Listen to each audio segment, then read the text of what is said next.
Minesh-shaytanir-rajim. Bismillahir-rahmanir-rahim. Assalamu alaikum, dear students.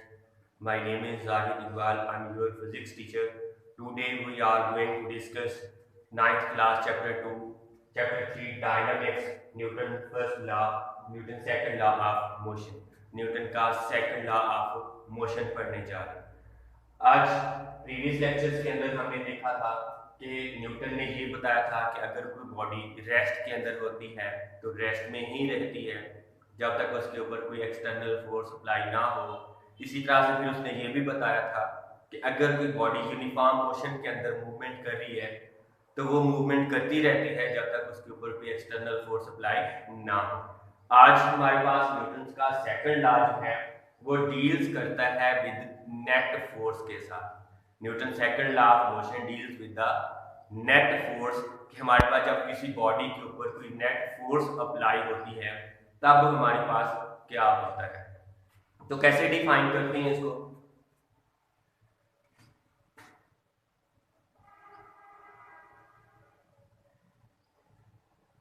When a net force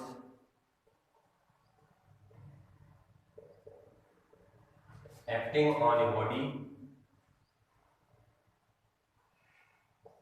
जब net force किसी जिस्म के ऊपर एक्ट करती है, it produces acceleration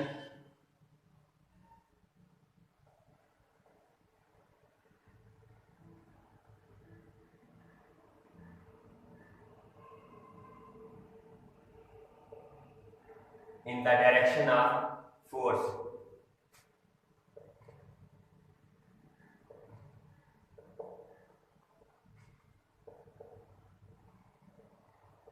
In the direction of net force. उस फोर्स की डायरेक्शन में एक्सेलरेशन पैदा होता है। वो एक्सेलरेशन फोर्स के डायरेक्टली प्रोपोर्शनल होता है, जो कि हमारे पास क्या होता है? The magnitude of this acceleration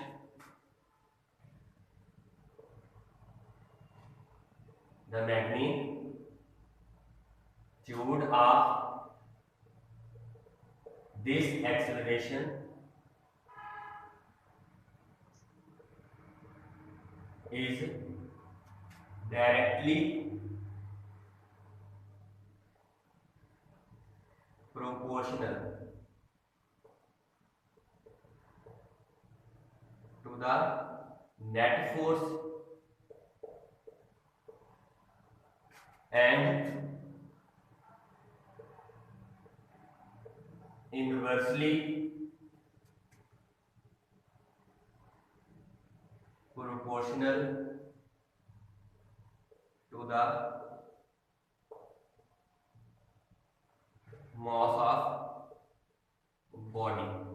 This is called Newton second law of motion कि जब किसी जिस्म के ऊपर नेट फोर्स अमल करती है, वो जिस्म फोर्स की डायरेक्शन में मूवमेंट करता है।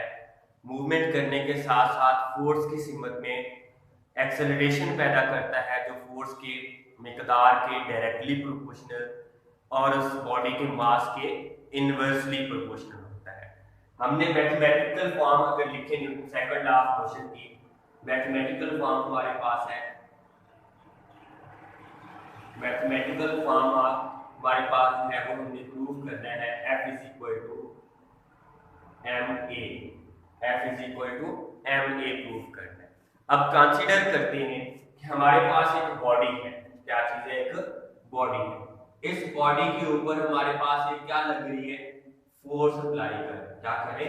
हमने बोला when A net force acting on a body, जब बॉडी का मास कितना है? m है, उसके ऊपर फोर्स एक्ट हो रही है। It produces acceleration in the direction of force. Acceleration कब पैदा होता है? जब बॉडी की डिस्प्लेसमेंट हो और वो टाइम इंटरवल के लिहाज से चेंज हो। वो फोर्स की सीमत में क्या कवर करती है? डिस्प्लेसमेंट, जिसको मैं x के साथ रिप्रेजेंट कर देता हूँ या d के साथ, एक्सेलरेशन के साथ। तो ये बॉडी हमारे पास इस सीमत में यहाँ तक आती है तो क्या प्रोड्यूस करती है? एक्सेलरेशन प्रोड्यूस करती है। अगर हमने इसकी मैथमेटिकल फॉर्म प्रोड्यूस करनी है तो हमारे पास इसी से पता चलना चाहिए कि हमारे पास एक्सेलरेशन जो है वो direction in the direction of net force है, मैग्नीट्यूड ऑफ दिस एक्सेलरेशन, ये एक्सेलरेशन डायरेक्टली प्रोपोर्शनल है उसके नेट फोर्स की। तो कैसे लिखेंगे,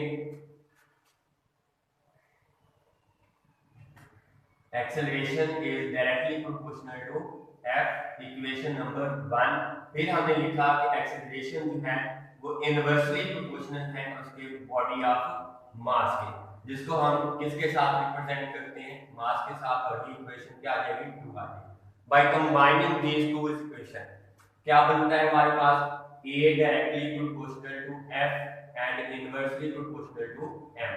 प्रोपोर्शनैलिटी साइन खत्म करते हैं तो हमारे पास क्या लगता है, कांस्टेंट लगता है, क्या लगता है, कांस्टेंट, और साथ में हमारे पास क्या चीज है, f ओवर m है। ये कांस्टेंट की, इसको हमारे पास k कांस्टेंट है और SI यूनिट्स के अंदर इसकी वैल्यू कितनी होती है, in SI units k is equal to 1।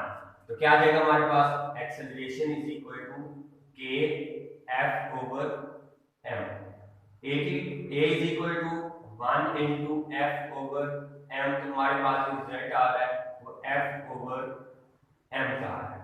अब अगर हमने प्रूव करना है तो हमारे पास मैथमेटिकल फॉर्म थी f is equal to ma, तो क्या करेंगे, m को बोथ साइड पे मल्टीप्लाई कर देते हैं, क्या कर देते हैं, बोथ साइड पे मल्टीप्लाई। तो क्या आता है हमारे पास, a multiply by m is equal to f over m multiply by m से m कैंसिल हो जाएगा, बाकी हमारे पास आ जाएगा ma is equal to f। इसको रीअरेंज करके लिखें तो हमारे पास है f is equal to ma।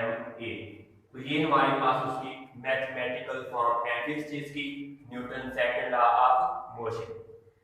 अब अगर हम यहाँ पे फोर्स की यूनिट की बात करते हैं तो फोर्स का यूनिट अगर ड्राइव करके लिखें, यूनिट हमारे पास जो है कैसे यूनिट बनता है, यूनिट इज इक्वल टू हमारे पास फोर्स है इज इक्वल टू ma, मास के लिए यूनिट हमारे पास होता है किलोग्राम, और एक्सेलरेशन के लिए हमारे पास यूनिट था मीटर पर सेकंड स्क्वायर, और ये हमारे पास न्यूटन के बराबर होता है SI यूनिट्स के अंदर। हमारे पास फोर्स का यूनिट क्या हो गया, न्यूटन, फोर्स का यूनिट क्या हो गया, न्यूटन।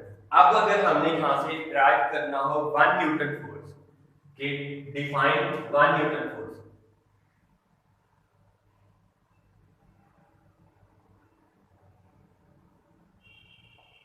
वन न्यूटन फोर्स को अगर हमें क्या करना हो, डिफाइन करना हो कि हमारे पास फोर्स की वो मिकदार है जो 1 किलोग्राम मास में 1 मीटर फी सेकंड का एक्सेलरेशन पैदा करती है। मतलब कि हमारे पास 1 न्यूटन वो फोर्स होती है जो 1 kilogram of body of mass के अंदर 1 मीटर फी सेकंड का एक्सेलरेशन पैदा करती है, वो क्या कहलाती है, 1 न्यूटन फोर्स कहलाती है। कैसे लिखेंगे, the force that produce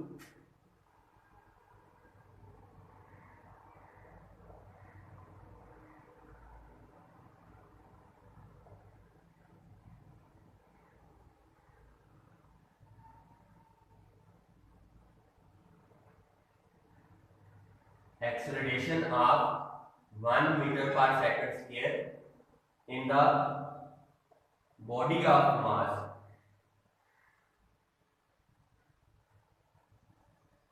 one kg, then the force is called 1 Newton force। कि अगर हमारे पास भी फोर्स 1 किलोग्राम बॉडी के अंदर 1 मीटर फी सेकंड का एक्सेलरेशन प्रोड्यूस करती है तो वो क्या कहलाती है, हमारे पास 1 न्यूटन फोर्स कहलाती है। बेटा टुडे वी आर डिस्कस, हमारे पास Newton second law of motion था, हमने डिफाइन किया, उसकी मैथमेटिकल फॉर्म लिखी, फिर उसका मैंने थोड़ा सा डायग्राम बना के भी एक्सप्लेन करने की कोशिश की है। तो हम इस डायग्राम की मदद से, इस स्टेटमेंट की मदद से इस डायग्राम को एक्सप्लेन करते हैं कि A डायरेक्टली प्रोपोर्शनल है F के इनवर्सली है मास के, दोनों को कंबाइन किया, हमारे पास F ओवर M आया, प्रोपोर्शनैलिटी साइन खत्म करते हैं तो हमारे पास क्या चीज है, कांस्टेंट आता है, और कांस्टेंट की हमारे पास SI यूनिट्स के अंदर वैल्यू कितनी होती है, 1 है। तो हमारे पास क्या बना, A is equal to F over M, मैं M को दोनों साइड पे मल्टीप्लाई कर दिया तो हमारे पास आ गया A cross M over A cross m is equal to f, या f बराबर है m, इसको हमने दूसरी फॉर्म में रीअरेंज कर दिया। फिर हमारे पास है 1 न्यूटन फोर्स, 1 न्यूटन फोर्स को भी हमने डिफाइन किया। ओके बेटा।